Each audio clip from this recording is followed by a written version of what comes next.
হয় এক অদ্ভুত গ্রামের কাহিনী দিয়ে। এমন এক জায়গা যেখানে যদি আপনাকে 1 কোটি টাকা দিয়েও বলা হয় থাকতে, আপনি নিশ্চিত পালাবেন। কারণ এখানে একটা ভয়ঙ্কর নিয়ম আছে, যে কেউ 72 বছর বয়স ছুবে তাকে পাহাড় থেকে ঝাঁপ দিয়ে মরতে হবে। আর কেউ যদি ঠিকমতো মরে যায় তাহলে পুরো গ্রাম খুশিতে নাচে। একদিন 72 বছরে যাও পাহাড় থেকে লাফ দেয়, কিন্তু দুর্ভাগ্যবশত সে কেবল একটু আহত হয়। এতে গ্রামবাসীরা এত রেগে যায় যে তাকে শেষমেশ 50 কেজি লোহার হাতুড়ি দিয়ে মেরে ফেলা হয়। এদিকে কিছু বিশ্ববিদ্যালয়ের ছাত্রছাত্রী বেড়াতে এসে এই দৃশ্য দেখে ভয়ে জমে যায়। সবাই দৌড়ে পালাতে চায়।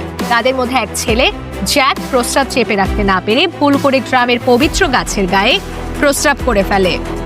তখন এক গ্রামবাসী দৌড়ে এসে চিৎকার শুরু করে, আর সাথে সাথে আরো অনেকে ভিড় করে ঘিরে ফেলে জ্যাককে। তারা তো চায় তাকে ছিঁড়ে খেয়ে ফেলতে।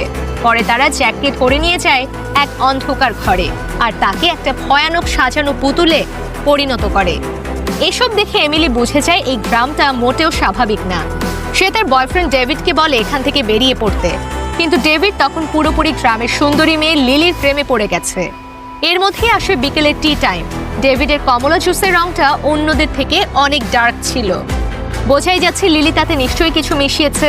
পরে যখন ডেভিড রুটি খাচ্ছিল তখন সে তাতে খুঁজে পায় একটা চুল, কিন্তু তবুও প্রেমে হাবুডুবু ডেভিড সব খেয়ে ফেলে আর লিলির প্রেমে পড়ে যায়। এদিকে ডেভিডের বন্ধু স্টিভের মাথাও ঠিক থাকে না।